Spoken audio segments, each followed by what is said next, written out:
Just getting our live stream set up here.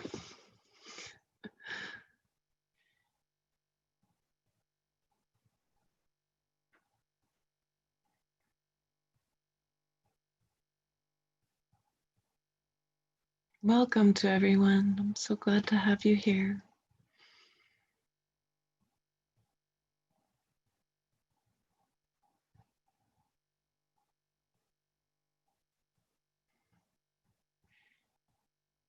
All right.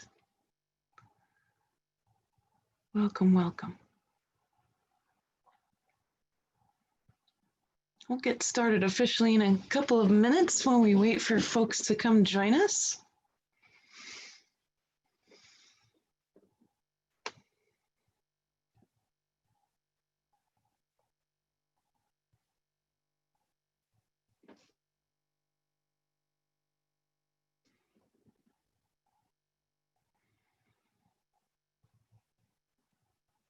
Hi, special people.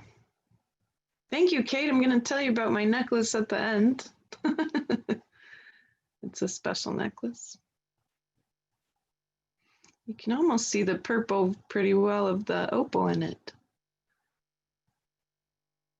Hi, Karen. Hi, Sherry Lou. Hi, Panther. Panther Mouse. Hi, Kathleen. I'm glad you're here too. Einar and Enid. Hi, Franny. I used to live in Hamburg. Glad that you're here. Hi, Angela and Abram. Really glad to see you. And Alice, Caroline, and Jody. Thank you, Jody. It's special to me too.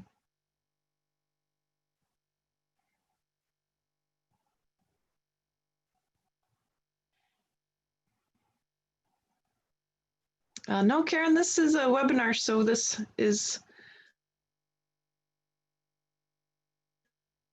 we tend to do it as a transmission of sorts.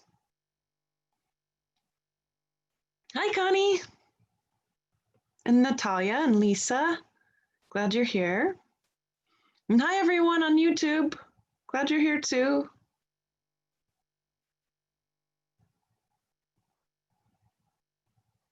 Hi, Sharon. I'm glad you're here. Thanks for coming.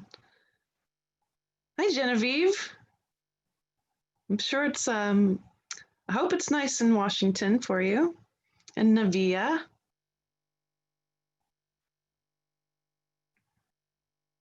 Yeah, we'll see if that bandwidth relaxes. Hi, Barb. I'm glad you're here. Hi, AR from Seattle and Gina.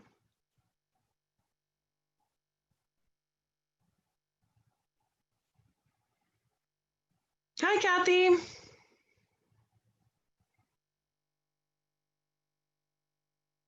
Oh, good. Hi, Carrie and Rochelle. Hi, Joe. All right, we're going to get our recording started, my friends.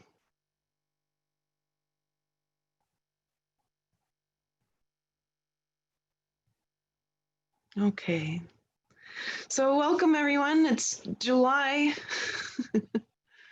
We're past the middle point of our year. And we've come through June and July. And we are witnessing the incredible shift occur every moment, unfolding a little more all over the world. And before I get to speak to you about all of that, I want to make sure to invite you to come be a part of something special and new that a really sweet core team of people and myself have spent a lot of that to create, and it's the 12 Stars Learning Collective.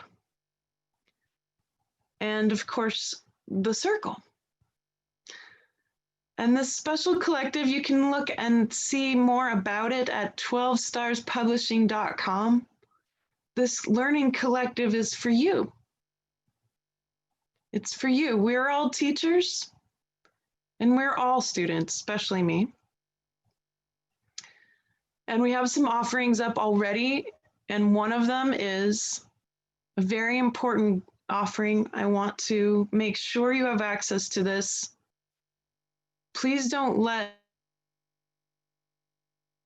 anything get in your way from being able to receive this. It is non-judgment, cultivating non-judgment. It's an intensive. I'm doing it on August 7th through the 9th. And I want to make sure to give you the precise tools and the exact way to apply all of those tools of emotional processing and non-judgment. Because right now, the more of the trauma and ego we shift, the more judgment we shift out of the way, the very different new earth will come through us as individuals. And this different new earth is based in that same compassion that is cultivated through non-judgment. It's the unconditional love, which is always there, the only requirement being existence. And we're going to address all of those powers and much more. And these tools are both scientific and anthropological as well as mystical combined. And I would say this is probably the most important thing I can teach right now. And I will never stop teaching it. But this, at this moment, if you're feeling tumbled by the chaos that is very apparent in this world at the moment, there's this big tsunami wave. There's those who are really suffering in this. They're getting pummeled at the bottom of the wave. There's those who are in the wave and they can feel the momentum and the tossing up of the ego and trauma that's coming up. And then there's those who are surfing it. And if I can help you to get on your surfboard and surf this, then I want to be able to do that for you. Join me with this intensive for these coming 3 days, August 7th through 9th, if you can. And let's work together. You can find out more at 12starspublishing.com. And furthermore, the community, we need each other. A lot of us have been really isolated, and it's time to come together and practice our processing. And so the mission of the Circle community, which you can find out about either on my website or the publishing company's website, is that we're coming together to do self-inquiry. That is the path of mysticism, coming together to use our tools. We're all very different. We have each of us facets of reality. There are no sides. There is only facets. Facets of consciousness. And many of us believe that there's sides, and that's a lens, right? That's a lens. And it paints the world for us. And we're learning from that. We're learning about it. Come join us on this circle. We've got a different membership arrangement. You can come as yourself for $8 a month. You can pay for someone else who needs help for $16, or you can ask for a scholarship and we can help you do some trade work or whatever you are able to offer. We'll never turn anyone away. And the really fun part that we've been playing with over the past couple months, my friends, is circles within circles. And the more people we have, the more small circles we can do. So we've been doing these little mini circles of people who come in together, focusing in on certain things. And if you'd like to facilitate a circle, if we have enough people, we'll be able to do that. And it's so fun. It can be really beautiful to give in that way and to receive. And it's been so powerful. So I encourage you to come and be with me. I'm on there every day. And I'd like to be with you, but more so be in a community who's really dedicated to self-inquiry. And the best thing we can be doing right now is that self-inquiry. If we want to see the chaos come into a grand order that we might call blessedness, virtue, new earth, then we need to work on ourselves first. And this is the place to do it. So we not only have a community, we also now have our learning collective where we can teach and learn from each other. And there's more there than just what I'm offering. My friend Flower Diamond, who's taught me so much, is going to be teaching a writing course on there too. It's called Purge, Merge, Listen, and Write. And it's a 6-week program. So if you've got something you want to write, maybe it's the course you'll teach on the Learning Collective. Come join us and check that out too. So lots of beautiful things have been coming out of this chaos, a lot of creation, a lot of noticing what people need right now and trying to make sure we can meet those needs. And there's so much more there. I encourage you to look at this website. It's packed full of incredible light. A lot of heart has gone into it. And again, from a team of people who are really dedicated to this. So I thank them again for all of that work. So let's address this chaos now. Chaos is not a bad thing. My teacher likes to say, the problem is not the problem. The problem is your resistance to the problem. And we all came here for learning. Some folks are learning in a victim-tyrant polarity being played out in many, many cities all over the world. It looks very violent. It looks very tragic. It's incredibly intense. And they're working on a game board. And this game board really has 3 very specific polarities which get played out over and over and over on this game board until they're finished. And the first one is the victim tyrant. So there's a soul who's come in perhaps as an agent or a policeman or a policewoman, and they're learning about this polarity. And there's a soul who's come in who's really angry and they're protesting and they're rioting, or they're just protesting, or they're just rioting, or whatever. And they're playing out this particular polarity to learn from it. How could we look at this without judgment? That's the question. There is the crumbling of many systems occurring at this moment with the grand, great waves of change that the earth has facilitated, that we have facilitated as souls. These crumbling systems pull up another polarity on that game board: scarcity and abundance. There's some people who find this time incredibly abundant, and many who are finding it scarce. And there's another subtle polarity that gets pulled up in all of us when we play on this game board, especially when we're dealing with those other 2 polarities. Victim tyrant, abundance and scarcity pulls up one of the most core important polarities in our human experience, which is worthlessness and arrogance. And deep inside all of us, much of our structures, such as cultural conditioning, which are subtle, Americans looking at being American, what does that mean to be American?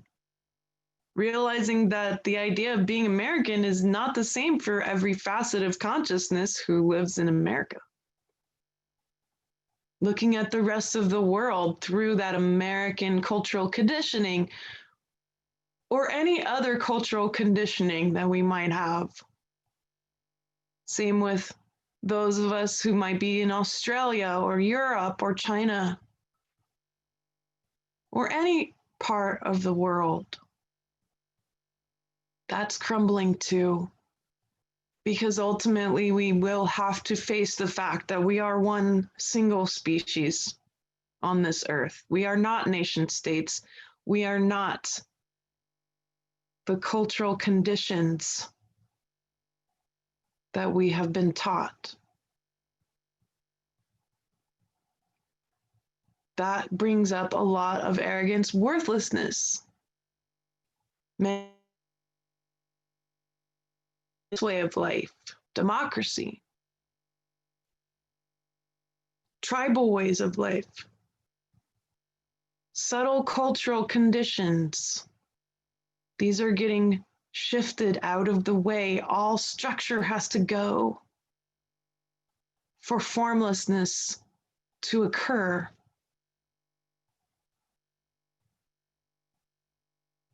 And this is very important right now. What has to go in your life? You can help facilitate this with more ease and grace by noticing the beliefs, especially that you hang on to. These are structures. They're like lenses. And we're going to learn about that in the non-judgment intensive, about lenses. When you look through the lens of, I believe that group is blank, or they, them, those kinds of words, it creates separation between you and the other. It cultivates prejudice and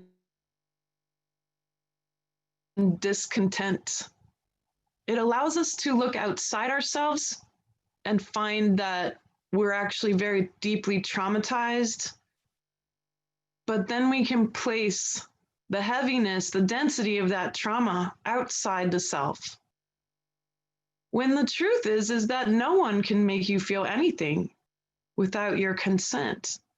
And any reactions or triggers are simply there to reveal to you what that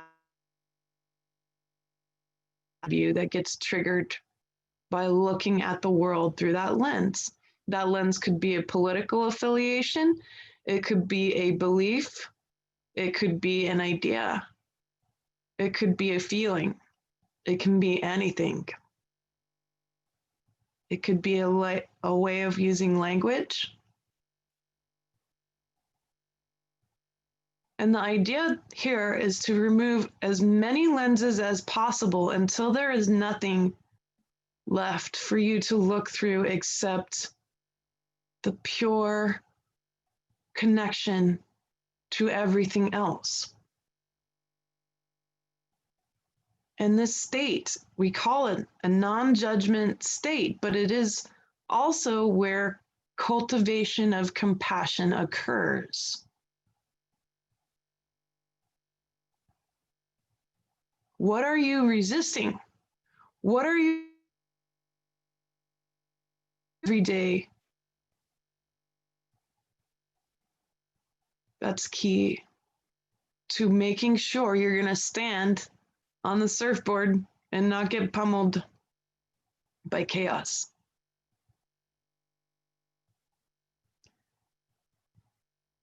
So I also want to address the importance of the game board here again.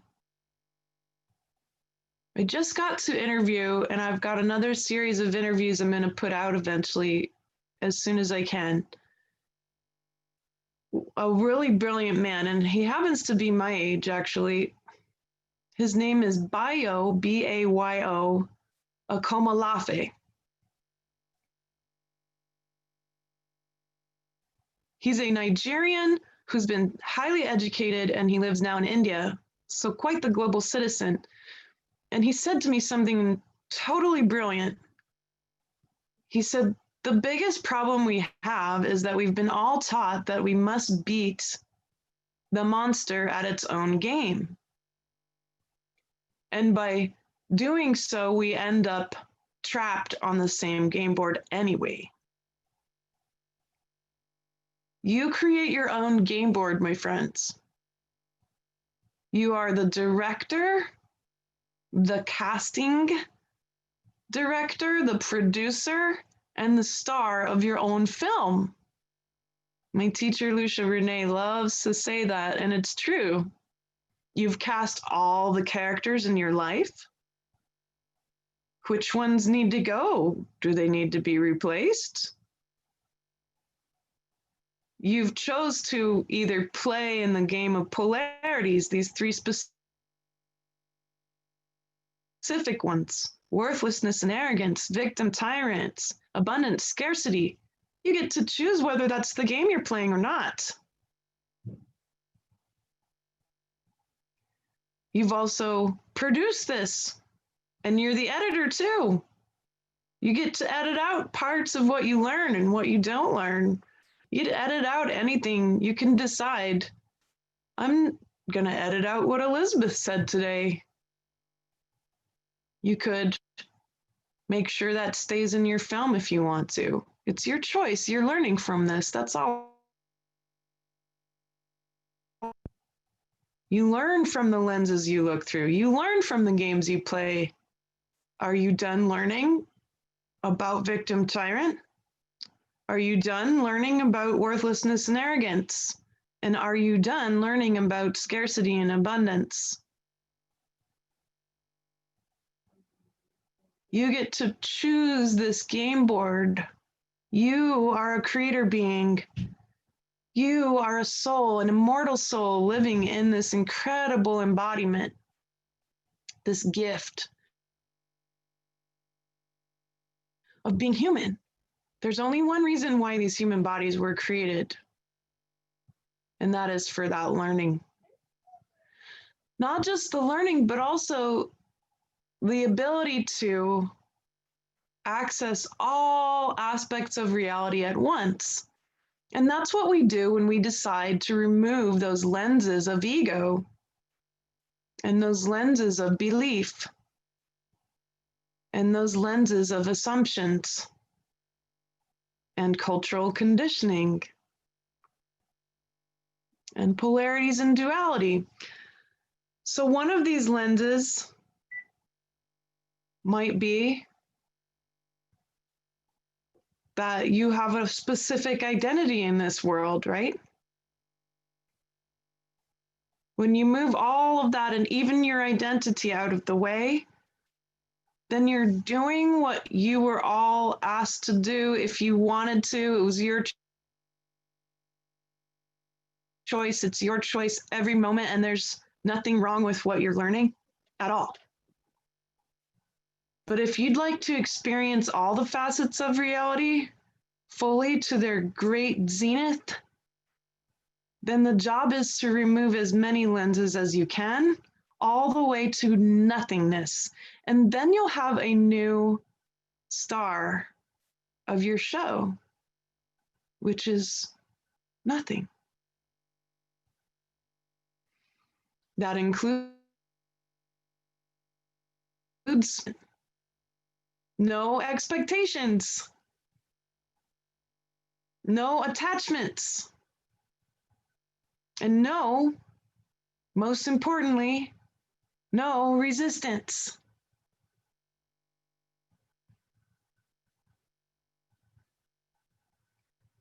Now there's always the practical question. What if somebody shows up and they're violent or mean? What if they're abusing me? Well, there's something that you're learning from that, and they're learning too. And you can say, you know, I'm going to learn this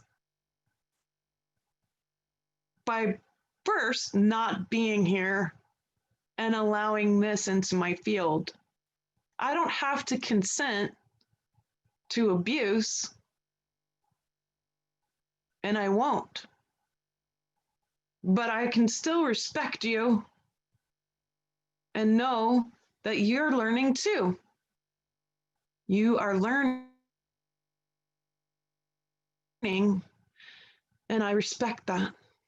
I might not agree personally with what you're saying or doing. I might not like being talked to or treated badly or violently, but I don't have to let it turn into trauma. I don't. And I respectfully decline your invitation to play with the victim tyrant polarity. I will now remove my field from yours and we can learn separately. That's consent. It's a human superpower. Not all beings in this universe have any clue what consent means. We know that. We've all learned that. And a lot of humans don't. But it's a really great gift we can give on this journey. And eventually you learn not to resist anything. The removal of yourself from an abusive situation is not resistance. It's learning. Ah, yes, here's where I don't consent to this. No problem. Now, of course, there's wonderful people in our lives that we are continuously consenting to be with, our families, our friends. We don't always exactly match. How can you? And just a reminder, there is no one on this planet who has the same beliefs and ideas and feelings and perspectives and vantage points as you. No one. You are a unique facet of consciousness. That facet is very powerful. Your attention is powerful. What are you putting your attention on? Now, there has been a teaching that I don't agree with, that I want to help you understand the truth of. When you choose to put your attention on something, you're not making it grow. You're learning about it. You're starting to realize what is the frequency of this thing that I'm examining. Sometimes it's really beautiful and wonderful, and we want to merge with it, and we desire it, and we might even become attached to it. We would call those peak oneness experiences, right? Like when you're out in nature and you're meditating and you feel so good because you're surrounded in the harmony of nature. Eventually, you're going to have to process your attachment to that peak experience of oneness. But most of what we want to look at first on our game board is the stuff we don't want. And when we resist this stuff, we end up having a lot of trouble because we're afraid that if we put our attention on the darkness, that it will grow. And that's not what happens. So here's a little tool for you. If you choose to read the news or go and look through the lenses of media, which are lenses that are picked for you, by the way, if you're in the world and you're experiencing interactions with all of these humans and their lenses and their trauma and their egos, right? First and foremost, remember that they are a soul learning about everything through those experiences, through those lenses of trauma and ego and attachments and beliefs. Remember that. Even Jesus taught about that. He said to look at all beings as me because people loved him so much. He said, that's great. I'm really glad that you love me. Now go look at your brother, look at your sister, look at the people you don't like and see them also and love them as you love me. He was asking you to speak soul to soul.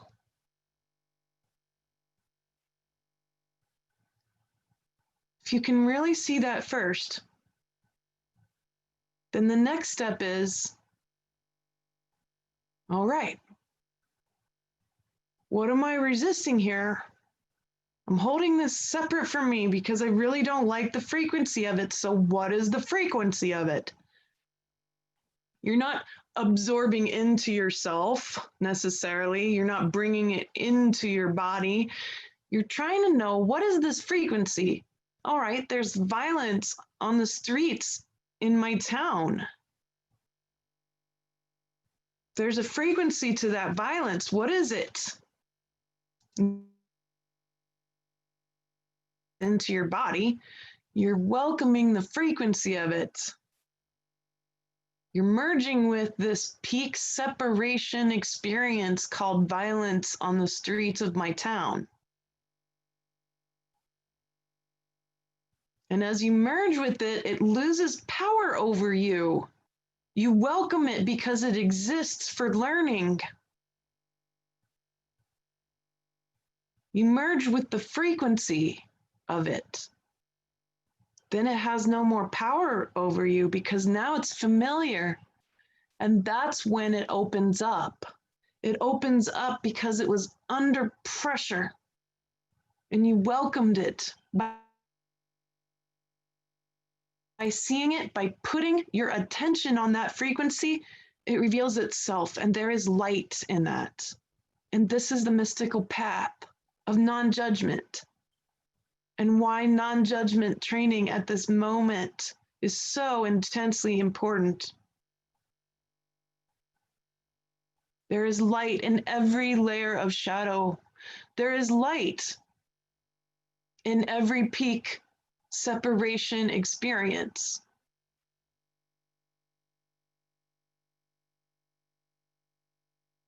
Now you do this long enough, and you're going to start to see what the next part of the job is. And I want to tell you what that is. Even though most of us are going to work mainly diligently on these separation frequencies, the ones that we want to resist the most, don't forget your attachments and devotions. That's next. Those are lenses too. I'll give you an example. I'm deeply devoted to my teacher. I've held her separately for a long time. And I love her very much. I'm deeply devoted to my family, not just my children and my husband, but my huge, giant family.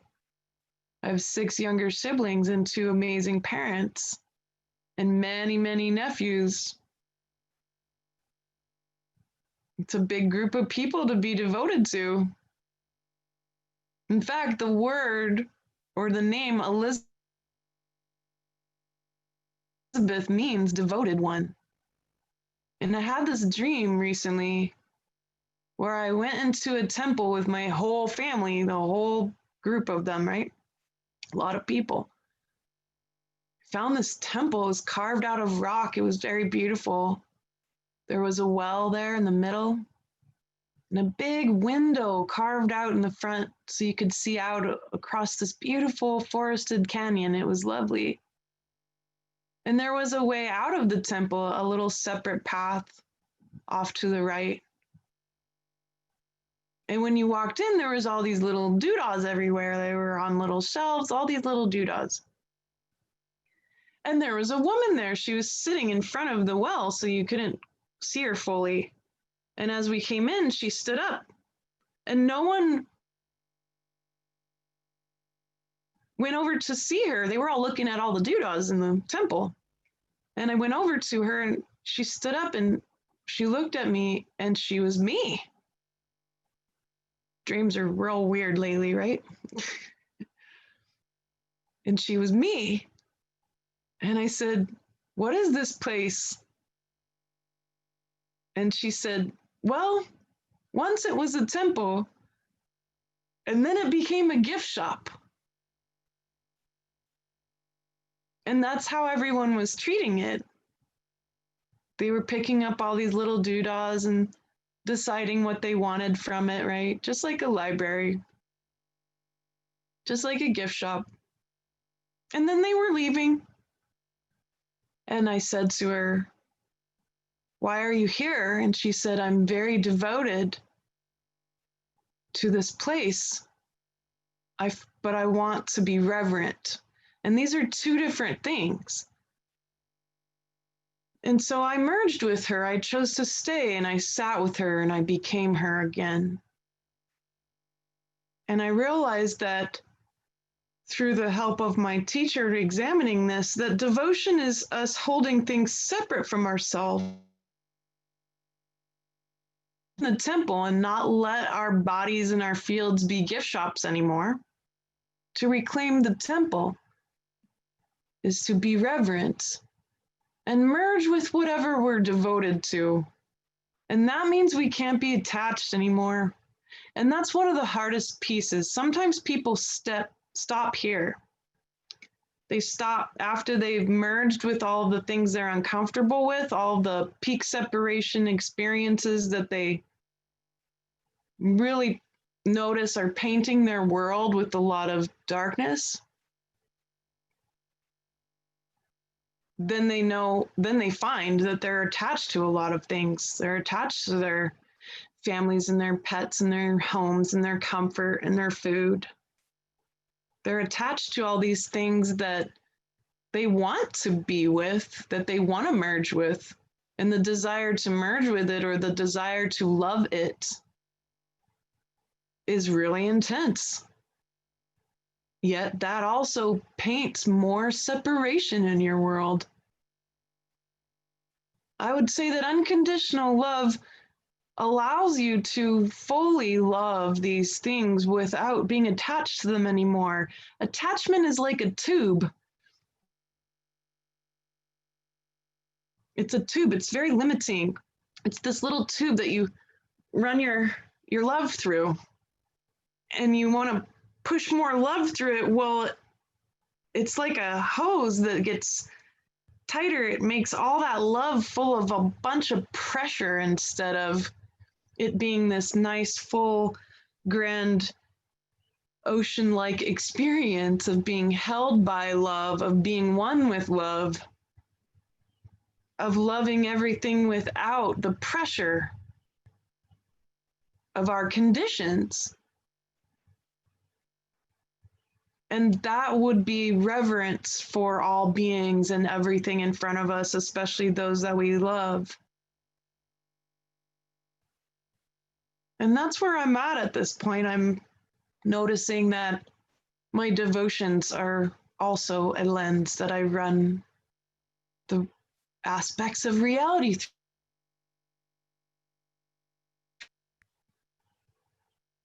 And it's limiting. It's limiting because love contains all of these things. Love is the library itself that says we will learn from all of these things, all of the anger and the rage, all of the joy and the happiness.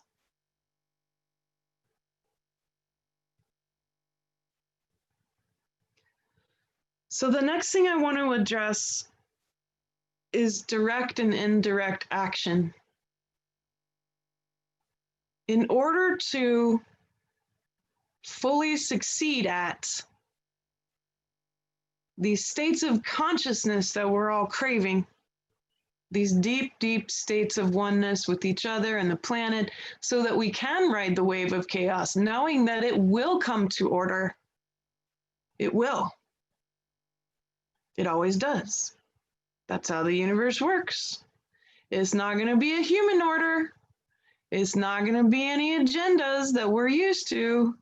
There is no agenda except for the order of source. Source God is the one who, especially now. But there's something you can be doing, and this is another tool I'm going to look at deeply in the non-judgment training, okay? Direct and indirect action. I've been reading The Art of War lately, and I just read one passage every day. Direct and indirect action are like primary colors. There's an infinite amount of colors that can be created with all of the primary colors. There's an infinite amount of songs that can be played with the frequencies available, and indirect and direct action are like that.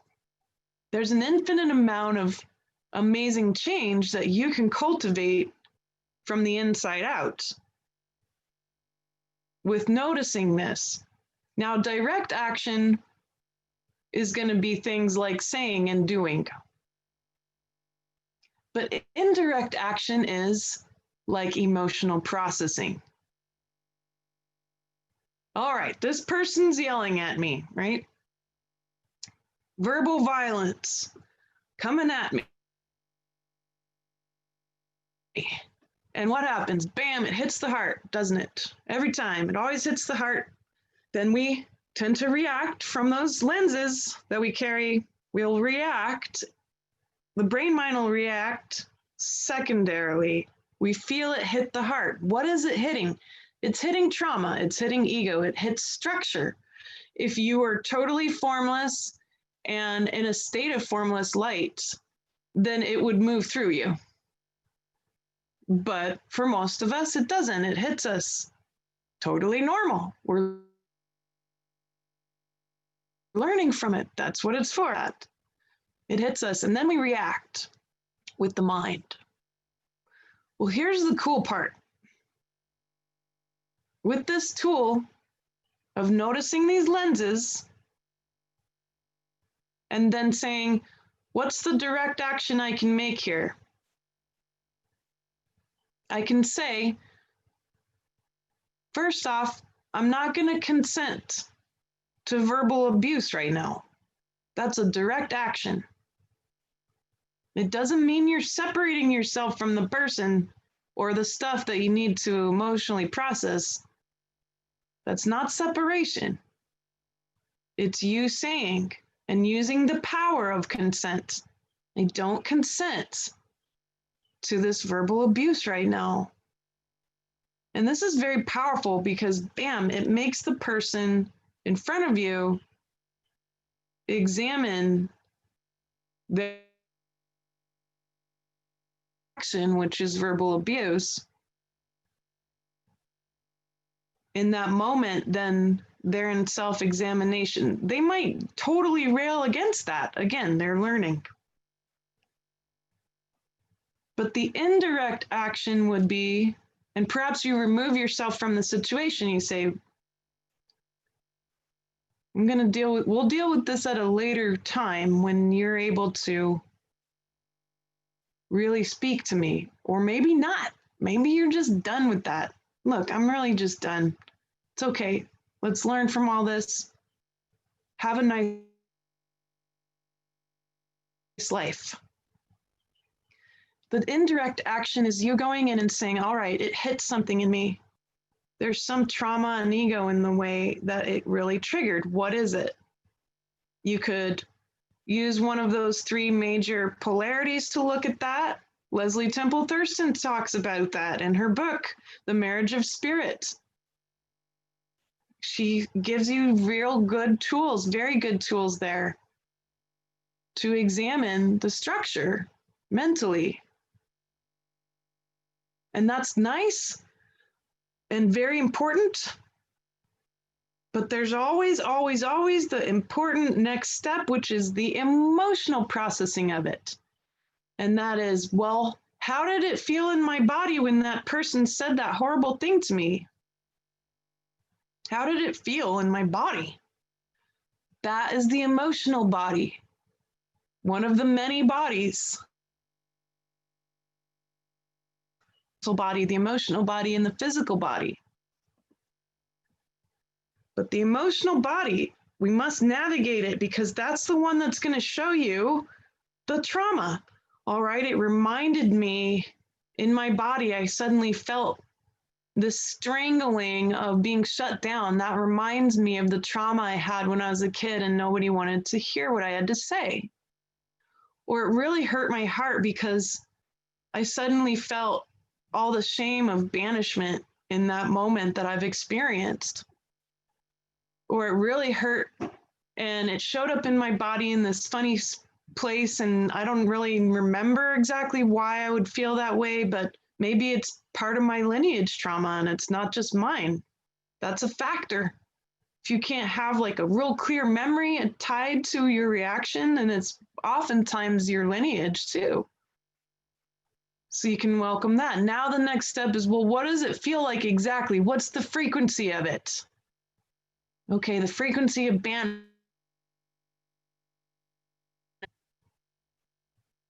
frequency of being abused in this specific way. And then you go stand in it. You go welcome it. I welcome you, frequency of banishment, into my whole body. You are welcome here. I will not separate myself from you, because if you do, it has power over you and it's going to continue to happen. It distorts, that trauma distorts your light. And things get attracted to that distortion. And that's what you're here to do. You're here to remove all that distortion, the distortion of your ego and the distortion of your trauma and your lineage's trauma. And as you welcome that whole frequency of banishment or being shut down fully, I welcome all the learning from this. You are welcome. It dissolves, it moves out of the way, and there's always a gift of light in the center of it. And it's going to be different for each of you. That's the cool learning part, is that it's special, it's unique to your facet of reality. There's nothing wrong with that uniqueness, that specialness. Of course, eventually that all dissolves too. And then you get to enjoy being home and being one with all the facets of consciousness. That's what we're shooting for. Even the soul essences we have, we get to go beyond that and let those go too. I like to help people come to the next step in each of the things that they're doing and then release them. Even your soul's essence will eventually be released because it's identity. But once you know what that is, it can be a wonderful place to lead you to the next dissolving, the next release. So this is how you do the indirect action part. You're going into the emotional body and saying, all right, that experience was really intense just now. What am I going to learn from it? And this is how you learn in real time, very quickly, dissolving this stuff. And then it doesn't remain as trauma. It doesn't. Instead, it becomes something amazing, just like everything else in your life. All the horrible things that have ever happened to you have immense learning from it. That's what all this trauma healing is about, is to get the gifts of light from every horrible thing that's ever happened to you. Not with your mind, but with your emotional body. And then you look back at your life and you're like, my goodness, if those things hadn't have happened, I wouldn't be here now. I'm amazed. And then you can be really amazed at yourself and how brave you were to be here now, to decide that you're going to ride the wave of chaos, right?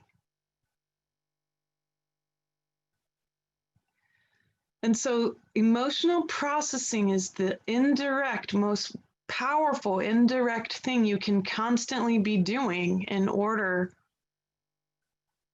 to succeed at this attempt at dissolving the self so fully and dissolving all of the judgment so fully. And then what does it do? It changes the world. You're changing the world.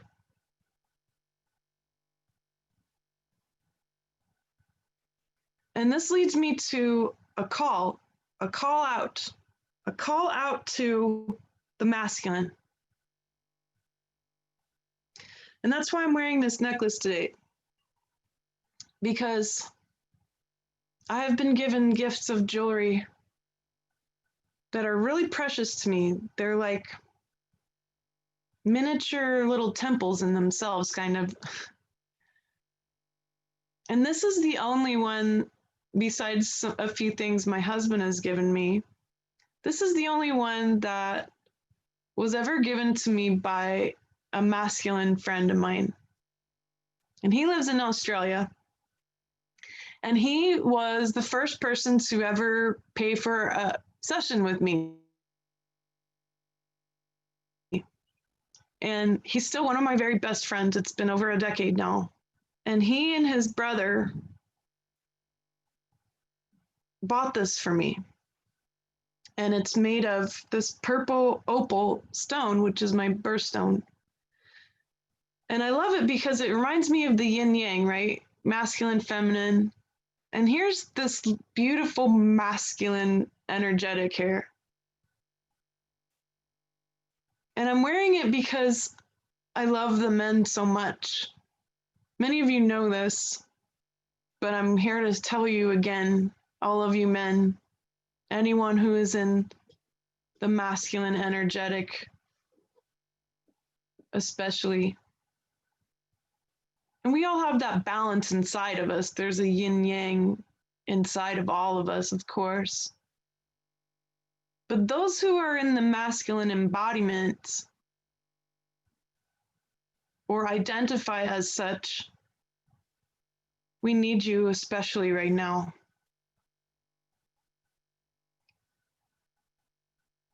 The women are going to dream more and more. The dream realms have totally changed for me since the solstice, partly because I'm actually in my body right now, finally. I've really never been in my body until solstice, and now I am. It's like a whole new me. It's why I chopped my hair off. But we need you. We all love you. We need you. The women are going to dream a lot, and men are dreaming too, no doubt. All of us are, because remember a few months ago I said the energy is coming up like this, and well, now it's here. We're home. We're in it. It's a dimension of unconditional love. And so I'm beaming this unconditional love to you, my masculine friends, my brothers. Doesn't matter what age you are. We need you. We need to rebuild. The women especially are good at dreaming from nature through the embodiment, because the feminine embodiment's quite formless. That's why we can easily 3D print new people if we want to.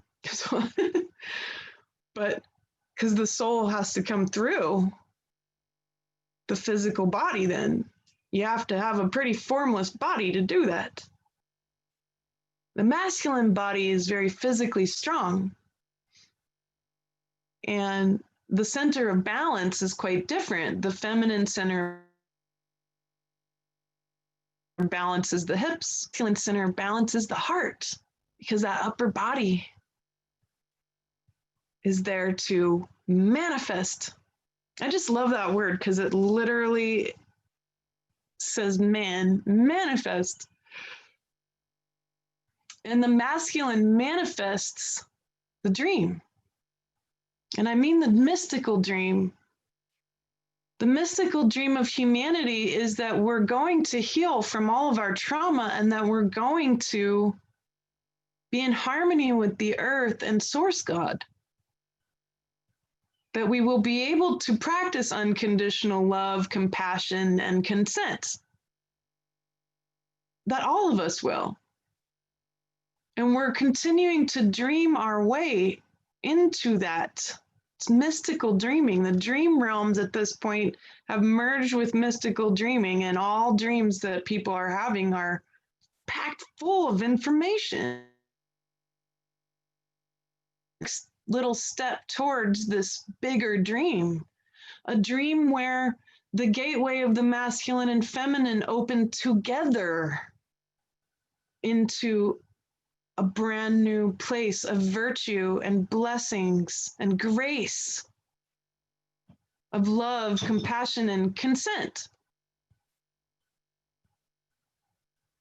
And right now, as the chaos is crumbling all of these systems down, taking the houses apart, piece by piece, taking everything we thought we knew about our comfort and our reality, taking it down past the foundation to nothingness, we can simultaneously be rebuilding. Now, the feminine's going to go enjoy nailing up some boards too, and the masculine's going to dream wonderful dreams as well. And I want the masculine to hear my call and ask you, please, we need you. And the number one most important thing you can do first is to heal yourself. The men have a lot of rage. They have a lot of rage and pain.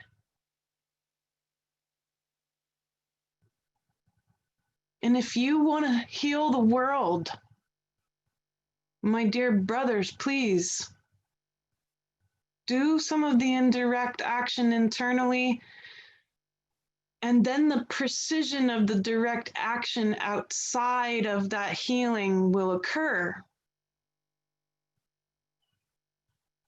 Many of us have these walls up, and they're blocking gigantic dams full of energy. It's trauma, it's anger, it's rage, it's fear. And fear is the foundation of this dam. Fear is the mortar that puts all those bricks in place. And what happens when a single brick is taken out of the dam? It releases an incredible amount of pressure. Just one emotional process, just one dissolving of your pain and trauma, just one dissolving of your resistance, especially the masculine, is going to release pressure from this dam.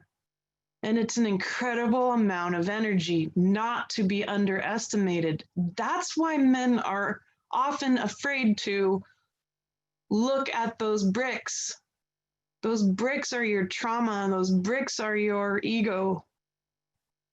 And it's so much behind that one brick that it can be really hard. And the men tend to shut down and they'll just try to move on. Fair enough. All of that is valid. All of our hurt is valid. All of what you've been through is real. But this gift, it reminds me today that the one big gift I was given by the masculine, one of them, I've been given so many precious gifts, but one of them was that my friend believed in me. And he said, "You're so much more amazing than you realize. You can do this. You don't need anything between you and your gifts." And he showed me that was true. And here's my chance to give back to you. You don't need anything between you and your gifts. You don't need anybody else's approval to believe in yourself and to do what you're here to do. To heal yourself first, one brick at a time. and then to manifest the new earth in the physical with those big, beautiful arms and hands and that big, beautiful, powerful heart of yours. Keep asking yourself, the masculine, ask yourself, what do I love? And you'll know the path. What do I love right now? You merge with that, and you'll find each step every day what to do. You'll find what needs to be rebuilt, what needs to be broke down, what needs to be recycled. You'll find that. And if you have anxiety about it, then you're thinking too far in the future.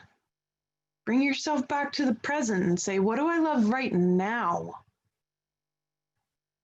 And the first thing is going to be yourself. And if you have a hard time saying that, then keep working on those bricks. And then there's going to be a sense of openness and flow, and you're going to be able to say, okay, I know. And now what do I love? What else do I love? And then do it. Physically do it. That's how you're going to help heal the world. And we need you so much right now. And I know the existential starvation that has been happening to the masculine for so long. I have seen it most of my life.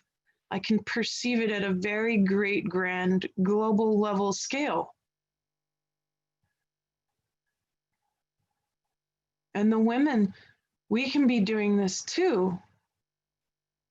Loving ourselves, healing the trauma, brick by brick. And then our connection and our selfless service to the rest of humanity and the world,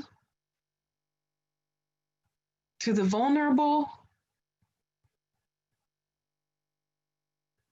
That changes the world too. But it's got to be done first inside here. The direct action is awesome, but if the indirect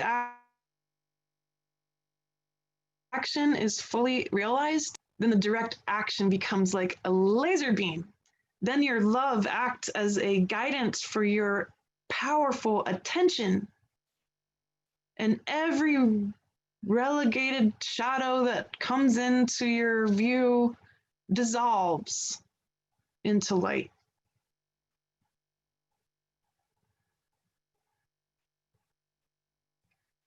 And so some of my masculine friends on our circle community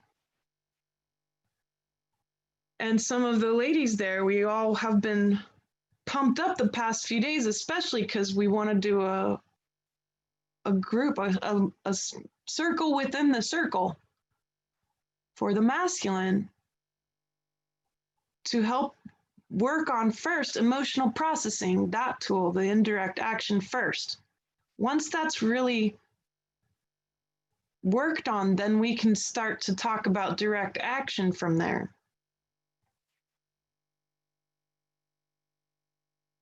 Need more men to do it. So if this inspires you, come and join us. Go to the 12starspublishing.com and look at the circle. It'll be up there at the top. It says the circle. Come join us. Again, this is for all of us, of course. And perhaps we'll do a women's circle or whatever ends up becoming the need of the big circle, which is all of us here. But we need more people to do more little circles.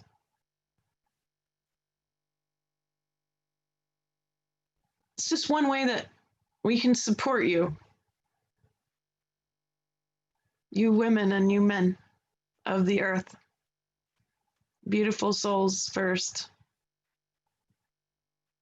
But in these very powerful dynamics, these gifts,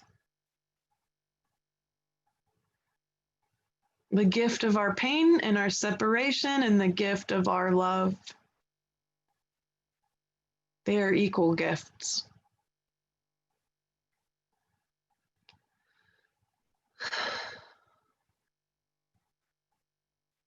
So I'd like to open up for some questions here. And I've addressed everything on my little list. And so any questions that show up on the chat, I'm going to look at those. And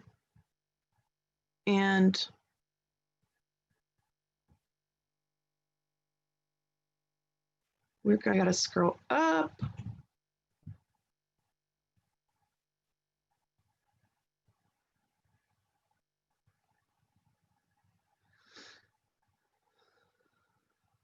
So Abram mentions, and thank you, Abram, I'm so glad you're here. I've noticed that the tiniest bit of fear, judgment, etc., is enough to disconnect us from ourselves, which translate to disconnections with others. A movie projector floating in space, projecting an image. Exactly. And if you can catch that, then that's all, then you're going to be right on track, right? You're going to find, oh, okay. Whoa, fear. Hello, fear. Are we done learning from that? That's always the question. And so if you're done learning from specific things that have been shown up in your life, merge with it so fully, and you'll find that the repetitive patterns will end. And that's right, Karen. We merge with the frequency of the stuff, not the actual stuff. Like, you're not going to invite a demonic entity into your body. You're not going to invite violence closer to you, right? But there's a frequency to everything. That power over that it has over you. It ends when you're fully willing to learn from and welcome the frequency of it. And we know the frequency shows up in the emotional body. And the emotional body shows us, oh, this is uncomfortable. This really doesn't feel good. This is triggering me. That's what you're looking for. And when you merge with it, the trigger gets dissolved. That piece of trash bag, that big trash bag or trash bags of trauma get to be dissolved when you merge with it fully. And then the next time, if it does happen again, it's not going to trigger you nearly as deeply.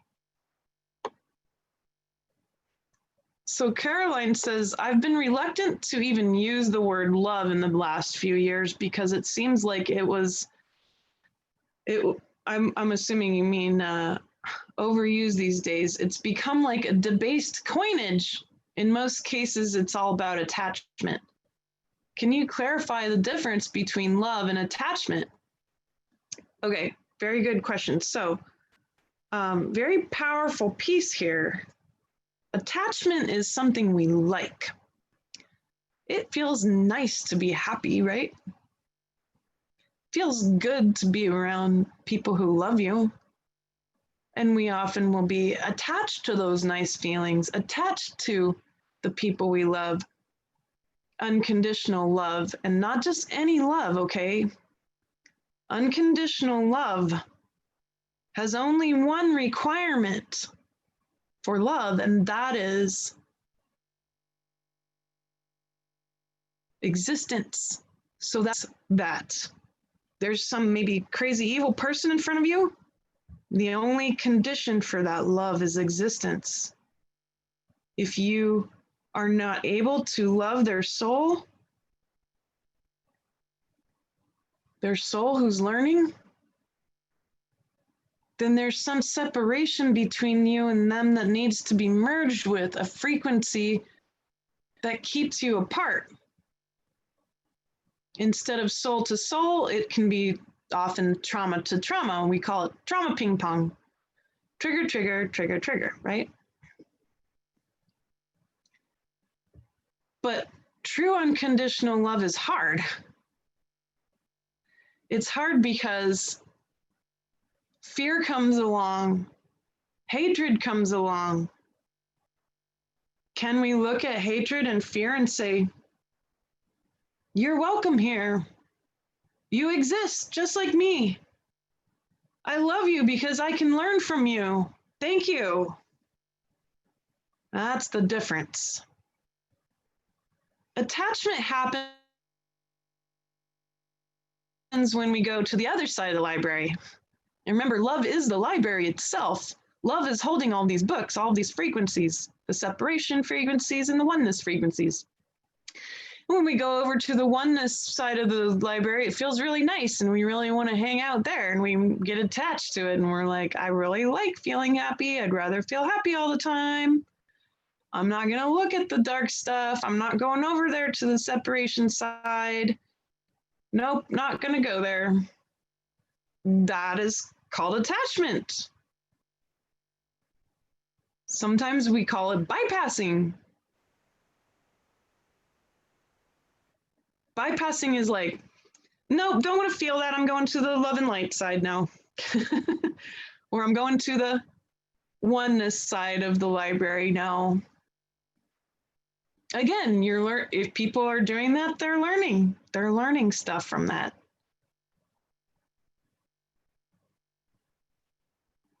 It's when we start to experience reality like the library does and say, ah, yes.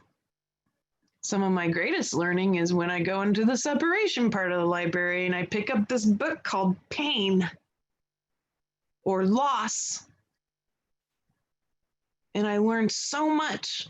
And if I welcome it, then it doesn't feel so bad anymore. It doesn't have power over me anymore. There's a gift of light when I finally know this. And I can even bow to it and say, I love you, pain. I've learned.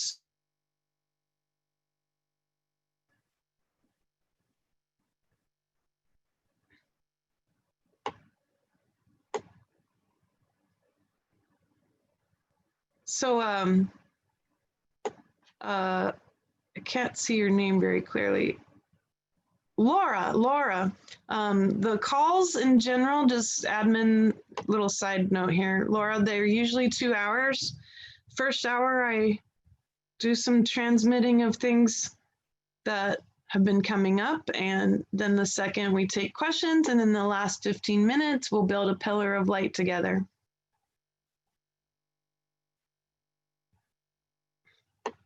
Oh, so Alicia has lost 4 friends who have passed away. And they were beaming light and seemed to be in total balance. And this is where we can start to be death positive, right? We can be death positive. Death is not the end. That light is still there.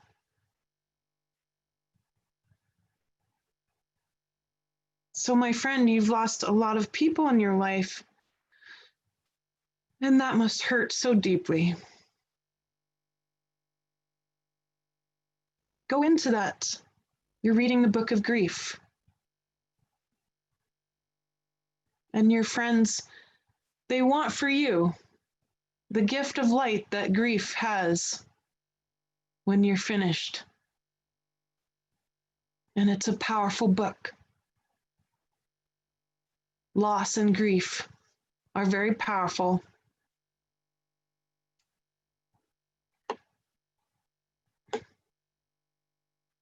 So Carrie's saying, I'm feeling and fearing like I'm a failure in some important aspect of my life. Is this an example of worthlessness, arrogance, polarity? Yes, absolutely. Totally. When we feel like we're failing at something, it's pinging trauma from yourself and your experiences. And Carrie, all your lineage, it's pinging it. It's making you notice it. Failure feels awful. Where is it in your body? Find it. Sit into it. Notice it. What shows up? Welcome it. What shows up then? Welcome that. What shows up again? Welcome that. Keep going into the failure. Much of it's not even yours. Keep merging with the frequency of failure, and it will burn away the trash bags being built up in your embodiment that are causing this polarity to show up of worthlessness, arrogance. Every single one of us has loads of this worthlessness, especially. And me, I've got lots of arrogance to just go right along with it. And usually, if you've got a whole lot of one, there's a whole lot of the other balancing it out. So I've all these years worked really hard on my arrogance stuff and finally got to look at my worthlessness, and by golly, there was an equal amount. So, those of you who are really needing to look at that worthlessness, the feeling of failure, for example, that's the trash bags in front of you. Eventually, there's going to be trash bags of arrogance for you to go through too. But with these tools of processing, you'll be able to. And then the failure piece disappears. And the perfection of what you can be doing in the moment, every moment, will show up. What do I love? How can I serve the world better? Who's the most vulnerable in front of me now? That can be a powerful moment when we ask that. Who's the most vulnerable that I need to serve right now? And then you see, oh, it's me. So consider that. You've got this, Carrie. Alicia says the thought came in that they're needed on the other side to help the earth and us to go into higher frequencies, right? Does that make sense? Yes, of course. The loss makes me feel so left out, but the thought that they are needed gives me a feeling of oneness. And I think that's really key. It's very beautiful. You've got that. Good. Joan says, I've got a lot of medical issues. Is that a worthlessness dynamic? Yes, Joan. Let me show you. I'll show you because I'm a great example for this. Got like this long list of medical issues, right? Every medical issue has an emotional process behind it. It's only shown up in the physical often, because it's built up, right? So for example, a few years ago, I had to have a hysterectomy. I had all these precancerous cells and they wouldn't go away. And I was in total denial that it was actually an emotional, spiritual problem, not just a physical one. It had finally manifested as a physical one. So I had this whole surgery and still in denial. And it wasn't until I finally had to, I really had to, I had no choice. I had to dig into my worthlessness. I found it deep in my womb, in my hips, in my power center as a woman.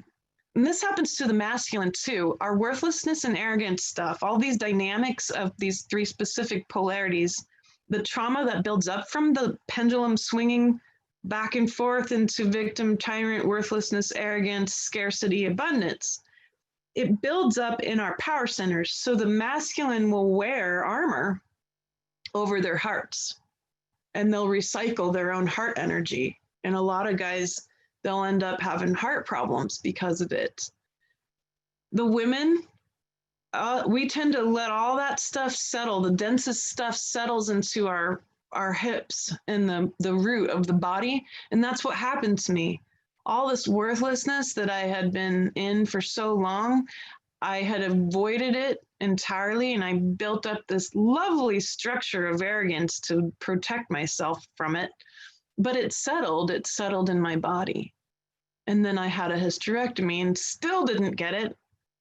But now, shifting all that out of the way, my body's changing. It's healing. And the more you go into your pain and your medical issues, you're going to find, okay, some emotional, spiritual piece here has settled here. And there was layers built And so now it really hurts. Now there's illness. And that's not, that's not the end of it. You'll be able to do a lot of deep physical healing by focusing in on this emotional processing work. And that can be very, very beautiful and key and create a lot of healing for yourself. And I want to empower you. You can do it. You can do it. You can heal. It's possible. You've got it. So Carrie, yes, of course, I think women wear armor too. Certainly. Yeah.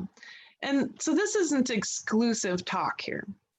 When I say men tend to wear armor over their hearts, right? Or women tend to have energy settle in the root.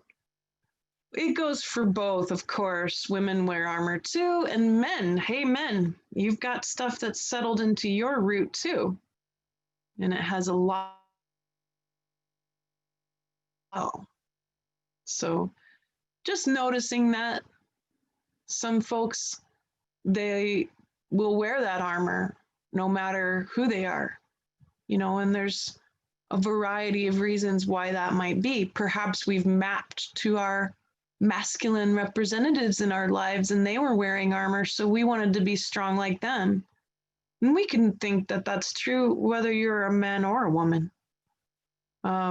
Maybe we've mapped to a feminine representative in our life and they were wearing armor. And so then that became important. We wanted to be strong like them, or we wanted to be as powerfully unbothered or disconnected so you could function and make life happen, right? So it's always something to consider. I just noticed that because those power centers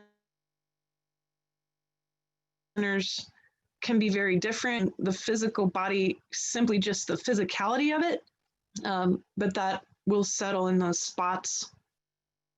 But everybody's going to map to both and have some semblance of that in their life. So let's see, when it comes to, Michelle's noticing this issue too in her heart, and she'd rather have healing, right? And so Michelle, you're going to want to look at the heart. What have you been building up an armor for a long time to protect you so that you won't feel your emotional body? That's usually why people men or women, will block their heart. So they won't feel the emotional body. Why? Because they've probably been pummeled. They probably had people throwing all kinds of horrible verbal. So what are you going to do? Your heart's the first responder. When somebody says something cruel and mean to you, bam, you feel it here first, not here. This is how we're connecting to our emotional body. Well, I don't want to feel that way anymore. So you build a wall, a dam, and you wear armor. You block your heart, energetic, you contain it. You block it off from the rest of the world, and then you don't have to feel, and then you struggle because you go up here instead. Men and women do this. They'll go and they'll hang out up here. They'll try to solve everything from here, but this isn't where you make the final solutions. And then they feel totally blocked from their whole emotional body and the rest of their body. I mean, I'm literally saying this because I know it's true because I've been through it myself. Not wanting to feel the pain of the emotional experience. Reconnecting to your emotional body through emotional processing and not mental processing. Healing, not through the mind, but through being willing to actually feel the trauma and go through those frequencies that are so uncomfortable. Go through it and learn from it. Reveal the light in each trash bag. And, this kind of work can be done very quickly. I don't want people to think that they're, set up for years and years of digging through trash at this point. That's not what's happening here on the earth. It all can be done very fast if you're really, really brave and you take that warrior spirit and you say, I won't resist anything. I'm not going to resist it anymore. I'm going to go and I'm going to be in fear. I'm going to face this fully. You're brave. You're all amazingly brave and courageous for being here now as humans. This is the greatest learning time of humanity that we've ever got a chance to experience. You're so brave. And take that bravery seriously. And you'll be able to get through thousands of trash bags at a time, not just one at a time anymore, okay?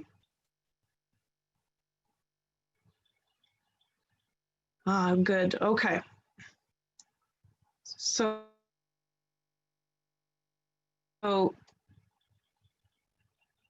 Karen is asking two questions. She wants to know if some people are incarnated with illnesses.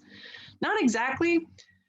So if you end up in a body, right, what you've inherited isn't illness, it's trauma. It will look like illness. So here's a good example. In my embodiment, my mom was very keenly aware there was something wrong with my body.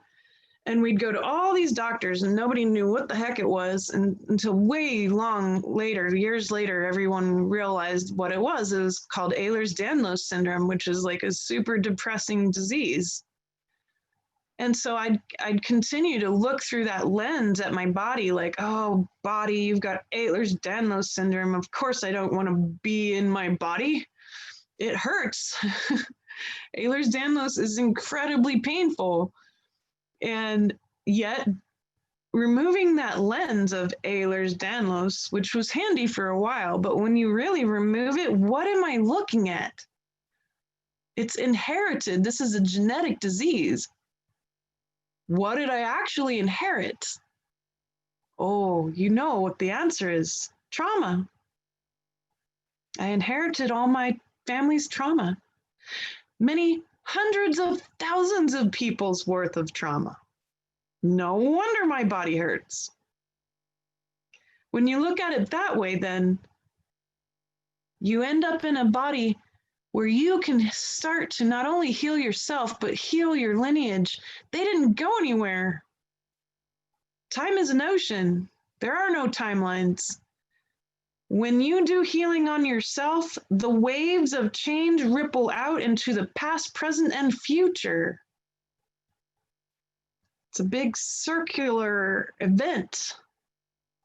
You make a big change and then bam, it goes out into time and space. And so that is the job. Many of us are awake enough to then want to begin to heal beyond ourselves. And we know that what's showing up in our bodies is beyond our own trauma. It's 500,000 years of trauma. And that's what we inherit. Every single one of us do.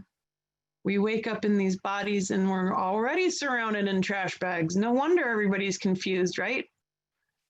That is valid. Karen is saying, do we need another person to do this? Oh, sure, that can help. This is very intense. To have somebody walk you through it step by step and hold your hand and help you to stay brave is really important. I'm here to help you. And my friend Meg Archambault is here to help you. She can be found on the circle and you can reach out to her. And there's a lot of people who can help you step by step go through these techniques. And on the intensive that we're doing, August 7th through 9th, I'll be able to give you tools that will help you to do this on your own. And eventually, you'll be able to do it on your own. So, the goal being to empower you and to help you know that you can do this. And yes, it's super intense. I know this work really well because I sat as the assistant on the back end of hundreds and hundreds of hours of teleconferences that my teacher did, walking women through these processing techniques for years. And so I was steeped in it. And I had help at first to go through this stuff, but I learned it really a lot faster than normal because I'm here to help you now in this capacity with no judgment whatsoever and radical levels of kindness. But I know it so well because I was steeped in it. I was surrounded in people for years doing it for hours and hours and hours. That's why I'm good at it. And that's why nothing scares me. I've already been to the rabbit hole and all the way back out, and I know exactly what it looks like. There is not one level of shadow that makes me afraid. And that's so special that we can give each other that chance to get through those levels of trash bags, to finally feel like a soul who's in charge of your life, creating the game board, deciding what game you're going to play, not beating somebody else at their game. We're not going to do that anymore. Like my friend, when you try to beat them at their game, then you still lose because it's their game, not yours. Good. Okay, so now I'm going to toggle over to YouTube and check it out here and see if there's any questions that show up.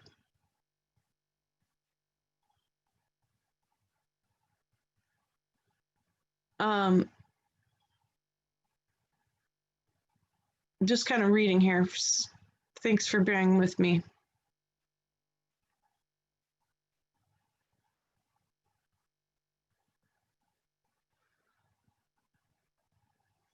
So Sue says, clearing our trauma seems very daunting.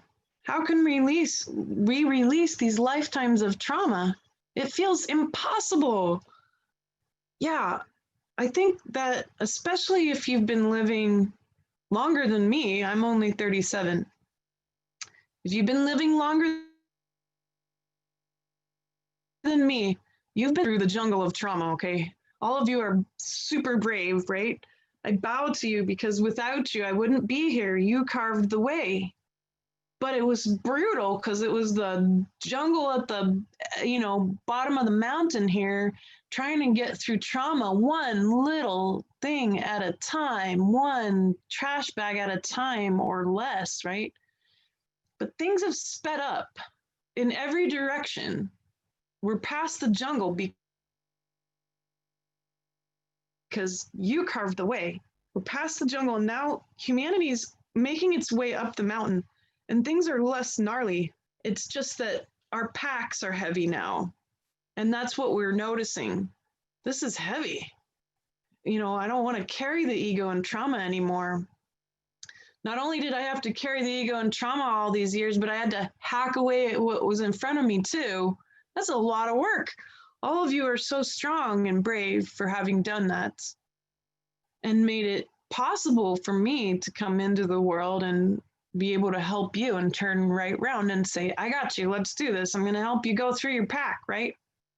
Take off your pack. I'm going to show you how to unpack really quite fast.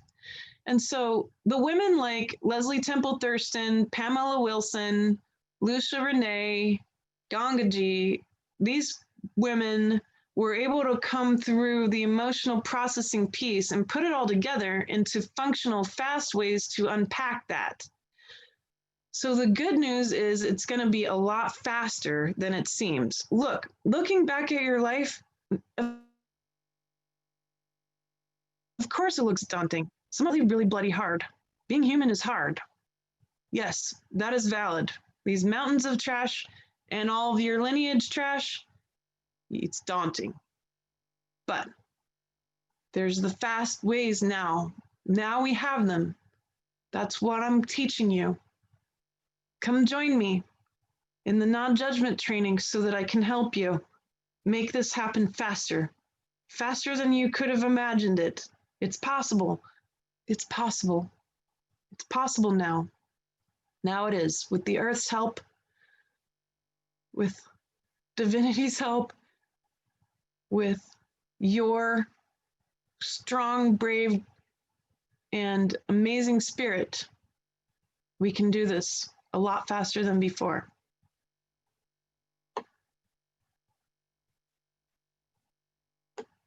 And so, good question. She says, how do we know if we're ready to do such a major ancestral healing? So how do you know you've gone through your own personal baggage, right? And then now you're ready for your ancestors' stuff. Well, like I said before, when something triggers you, a lot of times there's going to be a memory tied to it. And eventually something will trigger you, but you can't think of anything that happened in your life that you would relate to it, but it still hurts. And that's a little clue that, oh, it's triggering baggage here, but I don't know if I can even relate to it exactly. There's no clear thing that I haven't already processed that's showing up for me. Maybe a frozen child, a part of your life that needs you to help them. Go through the whole timeline and you've really done all the work and you've forgiven some things if you needed to, and you've processed fully a lot of things, but then something comes in and it hits you anyway. That's a clue. Okay, now I'm on to the lineage trauma. And so that's important to then begin to spiral out from yourself. And then you're looking at your parents' trauma and their parents' trauma. And you're going to look at their siblings as well and their children. And that's all going to reveal more and more and more. You know, maybe uncle had an alcohol problem, or auntie had a rage issue, or my great-great-grandfather was a well-known crazy mean drunk, or my great-great-grandmother, you know, was passive aggressive.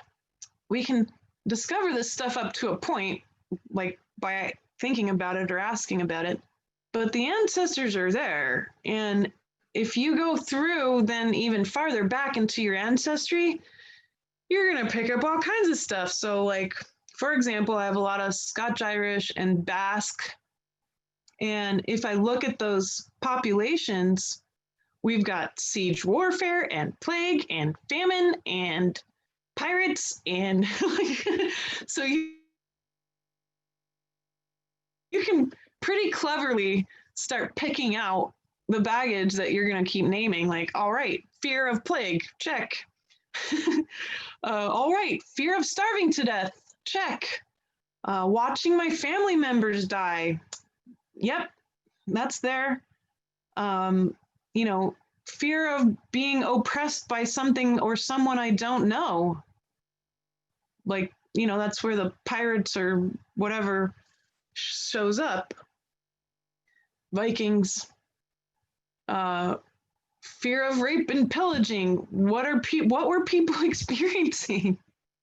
That's all written in your DNA, and that's what you're here to heal.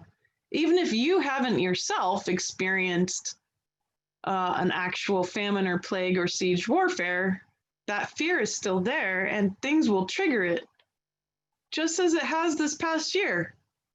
It's a good example. This big issue has occurred and shut the whole world down. Well, what's it going to bring up? All the fear that came from the ancestors about this stuff. Totally valid stuff. That's how you know. And that can be really glorious, important, beautiful work. And the body does heal very immensely through that work. And so, you know, you're going to be doing some deep emotional processing where you're welcoming the pain of famine. Yes, that's a things. And it's intense. It's true. It's very intense.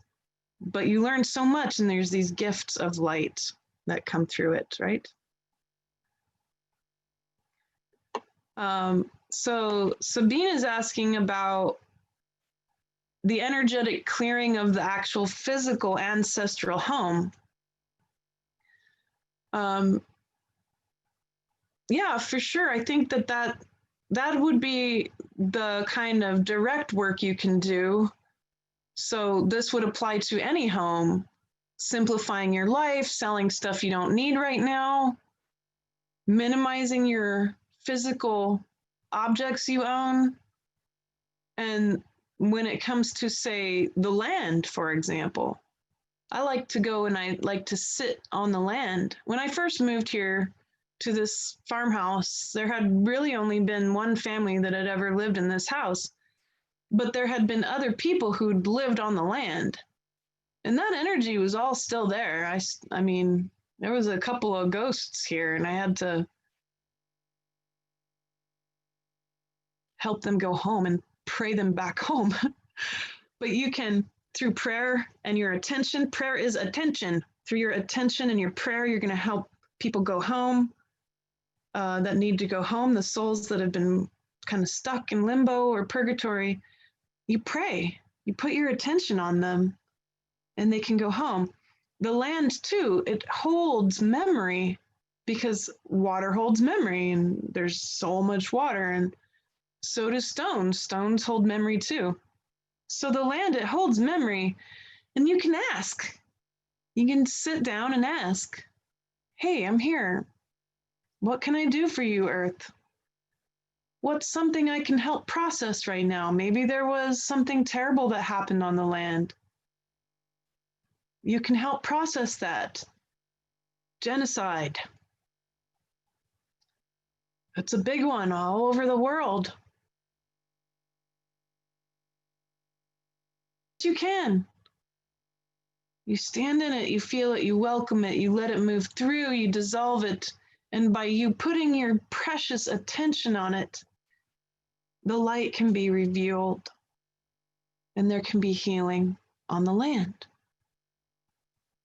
And that would be direct action outside the self. So you can be doing this to your house and the land, and I hope all of you will.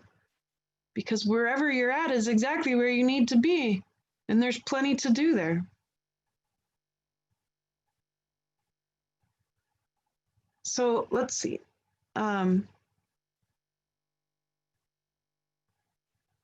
Susan's talking about potential financial collapse. System. It's a good question. And I would say that first off, it's already collapsed. All that's occurred beyond the financial system has been incredibly convenient, but it already collapsed last August. And you should go look at Jim Sinclair and his work. If you want to protect your money, put it into silver and gold. It's the only investment that's worthwhile. And this is not investment advice because I can't give that to you. I can only give you my opinion. My opinion is that the only thing that if you want to protect your money, the only thing that you should do with it is put it in actual, in-hand, actual silver and gold. Because there's going to be two resets. We're going through one, and they're going to try to put into play non-physical currency. And then there's going to be a second reset. And that second collapse of the non-physical currency, because all of that was fiat currency, it didn't have anything backing it, right? The second collapse is going to trigger, finally, a backed currency. And what's going to back it? The only thing that ever should back a currency, silver and gold. When that's the case, it's going to have to cover the debt And you'll be quite happy that you've invested in that, because that will rise finally out of the suppression it's been under. But don't take my word for it. Go listen to and study very carefully what Jim Sinclair talks about. They call him the Nostradamus of precious metals, the Nostradamus of the economy. He's like 90 years old or something. Genius. And fiat currency is a scam. It always was. It failed already. In August, it's already collapsed. And so pulling your resources inward, selling what you don't need, bringing your boundaries into your home, and looking at swapping over what assets you've had in the market to something you can hold will be a wonderful mystical task for you. And if you have fear about it, then you need to process that fear. And what is it? It's going to be the abundance scarcity polarity. Okay? So don't take my word for it. Go look at the experts. Jim Sinclair. That's who you want to look at. And what he teaches. That's the truth, in my opinion. Okay.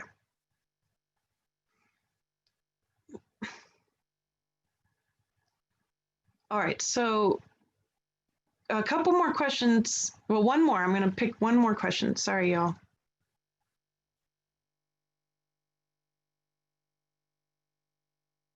Okay, so Nikki, I'm sorry I couldn't answer more because we need to build our pillar of light before we finish up, right?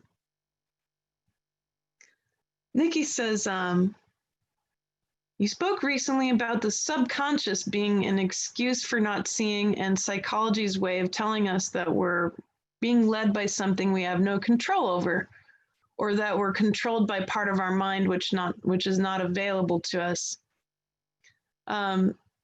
So the way I see subconscious is that the subconscious is like a basement, and we put a lot of different things down there. The brain is processing a lot all the time, and it can't process everything. So the things that it can't process, it puts deep down into the subconscious, and it's like, oh, copies of this and that, and false memories, and all this stuff. And what people do when they've got a really full, dense subconscious, it's full of all this dense darkness a lot of the time, is in classic psychology, there tends to be a tendency to say that that detachment is bad.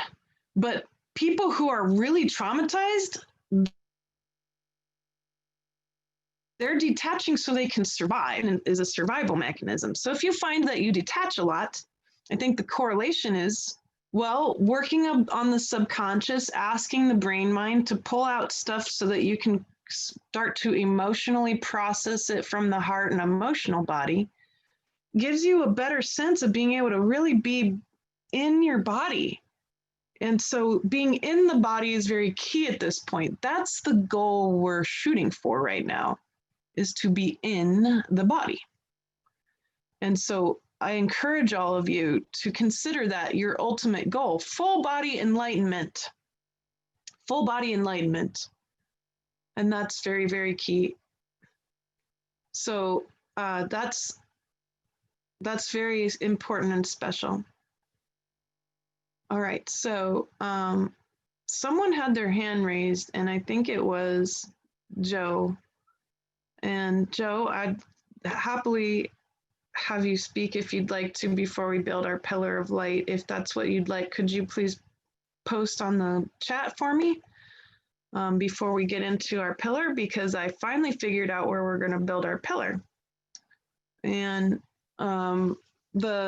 Kathleen asks this question, and it's just nagging at me, and she wants to know, what about diamonds?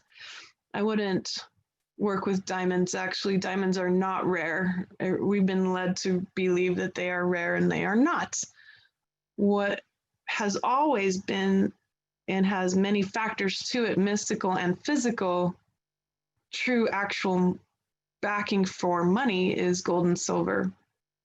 And you'll find that no currencies have been backed by diamonds. So Joe, okay, so Joe had to, he says, nope, too long. Okay, so let's go ahead and we're going to build our pillar of light, okay? All right, so all of you are so sweet and you always give me these good ideas about where we should build them. And multiple people said Africa. Now, in October last year, we built a pillar of light on the Nilotic meridian. And it just so happens that that same Nilotic meridian, and specifically, we built it above Lake Victoria there. Not only does the Nilotic meridian have an immense amount of gold on it, which is really interesting. It's kind of like the spine of the world. And in fact, Homo sapiens were first found along and first came to Earth along the Nilotic meridian. There's a lot of power there. Well, what just happened along that same meridian? It goes all the way up through Egypt and farther. All these locusts came and ate all of the crops. And so all these people are starving, and there's Sudan along that meridian. There's a lot of powerful stuff going along that meridian. Now, every pillar of light that we build is a transmitter, and it doesn't just transmit for one place at a time. It transmits our intentions, which are like prayers, our focused attentions. It transmits our intentions to the whole planet. So let's build another pillar of light along the Nilotic meridian, but up farther north to where the first waves of the massive clouds of locusts, the plague of locusts that came through, right? We're going to build it in Sudan, okay? And the Sudanese, they're struggling right now with some more chaos, right? And chaos is entropy. Entropy is part of nature. Chaos is another word for the law of destruction or the law of recycling. All right, there's nothing wrong with death and dying and recycling. There's nothing wrong with chaos. It always occurs constantly. 100 million cells in your body die every day. 100 million new cells are born. This has to occur. It's one of the laws of nature, right? Destruction, recycling, destruction, creation, preservation, and integration. Food, you integrate a bunch of the nutrients through destruction, and then you can create more and preserve your embodiment. So we can't hold ourselves separate from chaos, destruction, and we can't hold ourselves separate from creation or any of the other things, but we tend to as human species because we're programmed to. We're programmed to fear death, and this is a false fear. That fear of death runs the show, really. That's a whole game board dynamic, isn't it?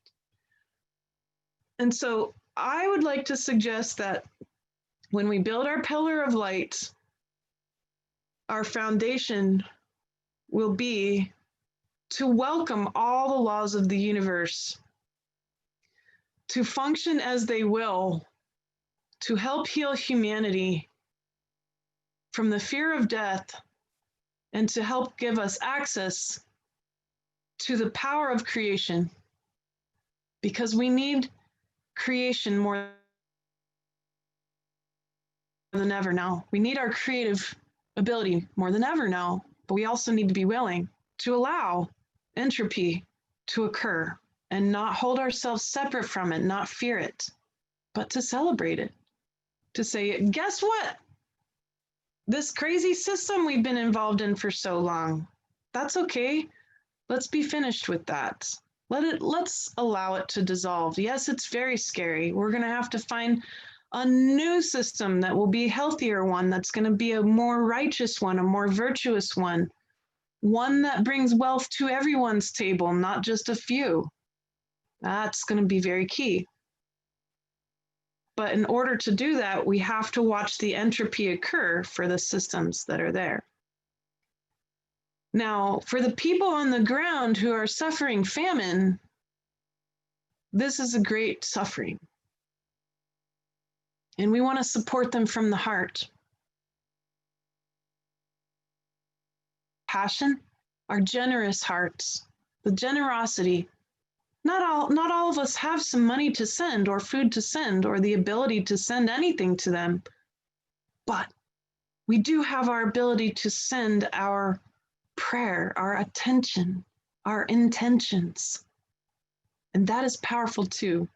And it can create miracles. So that will be from our heart, okay? And then we'll see what wants to come through this part of our body. All right. So I just want you to imagine Sudan on the African continent, and through the edges of Sudan is this meridian, and we're just going to stand right in the center of it. We know exactly where we're at, but I just want you to imagine it with me. We're out there. It's pretty hot and desert-like out there. A lot of beautiful red sand.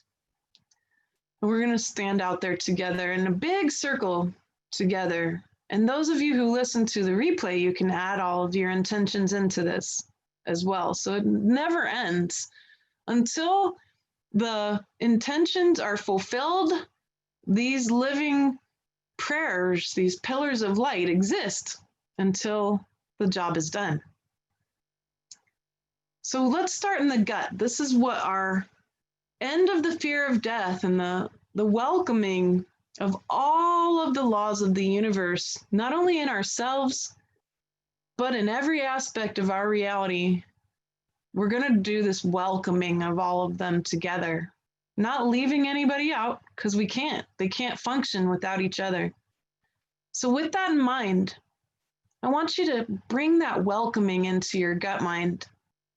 And that's where all the bacteria, much of the bacteria of your body are too. And so they're totally on board. They know how all of this works really quite a lot better than we do.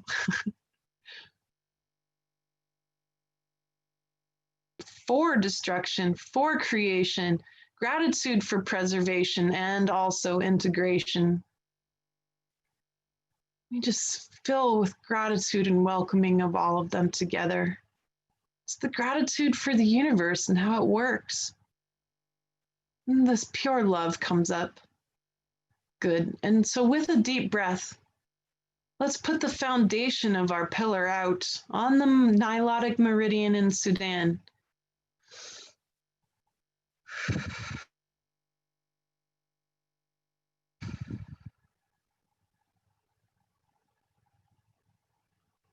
Wow. So everything we do together is always very different. And this almost was like the tapping of a well. At first, nothing happened. And then the energy went down deep into the earth. And then there was this bubbling up, almost like we just brought the land to life. And this water deep from the earth came bubbling up. And it spread. It smells good. It feels good, like the water hitting hot sand. And it's just reaching out, bringing life, bringing all of the aspects of the universe. Life itself functions with all of these laws of the universe. And it's continuing to bubble up, and it's quite cool. So perhaps we'll be able to, with our intentions, our prayer here, bring a little more life back to the land and the people who need it the most. Nourishment and integration. Good. And let's come up into our hearts with great compassion. Compassion, universal compassion. Compassion for all those who fear death, for us who fear death, for ourselves. Compassion for each other is also compassion for ourselves, and compassion for ourselves is compassion for each other. And with this gift of compassion, a big deep breath for us to put it into the heart of our pillar now.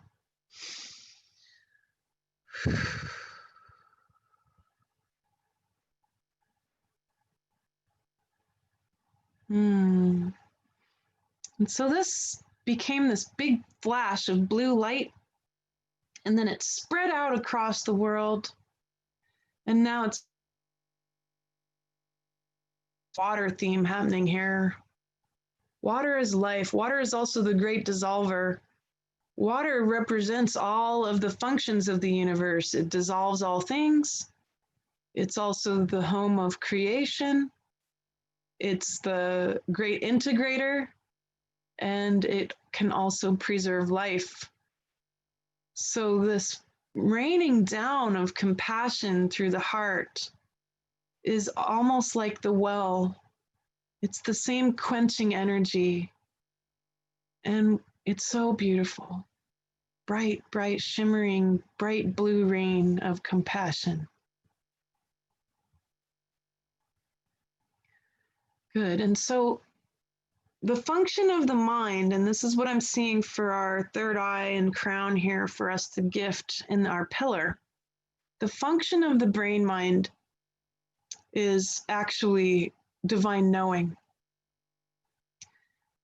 And when we give up our desire to know the future, when we give up our desire to know in general, there is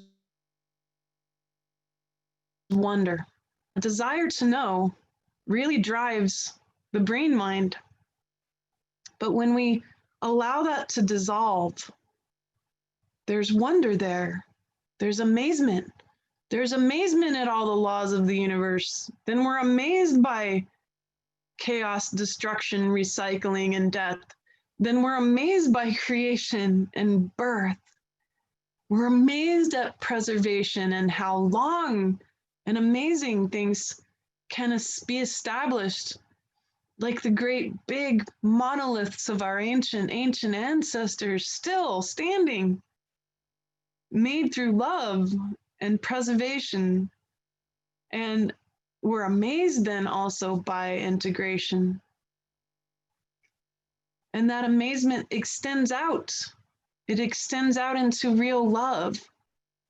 When the troublesome things come around, we're amazed by them. We're amazed. And there's so much more beyond the design is when we've released ourselves from the knowing and we allow Source God to be the one that knows. Only Source knows what exactly will occur. No one can see the future. There's no need to. Source has created everything. Source imagined all into existence and is imagining you into existence now. And so let us actually project this divine knowing that we don't know what's going to happen. We don't know what kind of butterfly will come out on the other side of this soupy chrysalis of chaos and entropy. We don't know. And we surrender. We can surrender to the divine knowing that is far beyond us all. And that is the gratitude we can have for existing.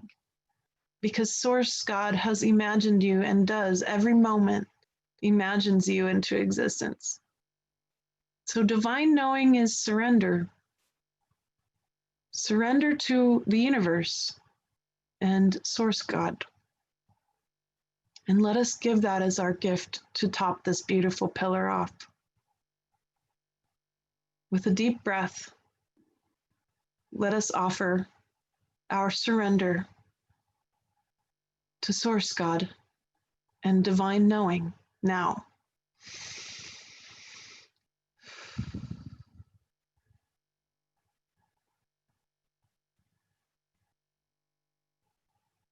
Wow. So here's where our diamonds come in. I saw this diamond, so perfect, come up to the very top of our pillar here. And it created this beautiful light, this very, very pure light. And this very, it feels very protective almost. It feels really safe. And it's the feeling of surrendering and knowing that Source God's going to take care of everybody. And it's trust. That's what it is. The trust that comes from full surrender. To know that every time you fall, Source and the earth will catch you. And they will hold you and they will love you.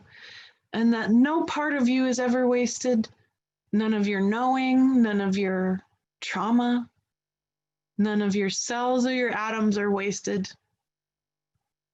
Ever. They're so precious. All your tears are precious. Even the pain is precious. We can give up our pain and give it away. We can gift it. And that's that gift I see on this pillar. So it's more precious than any diamond.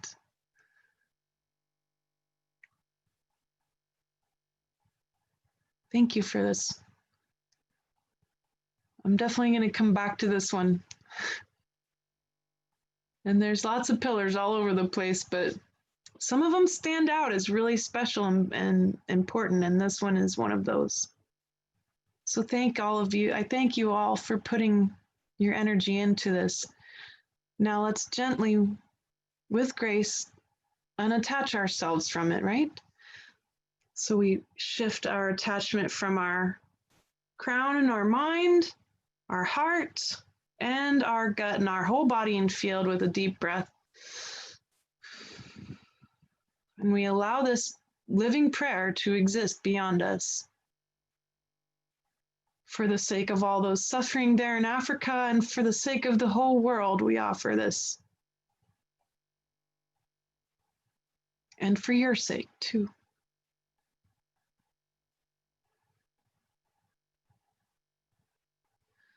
I love you, and I hope that you'll join me again and bring some friends too. Anyone is welcome. You might like to come join me on the circle, 12 Stars Publishing. The next time we meet, and I'm going to try to have an established time.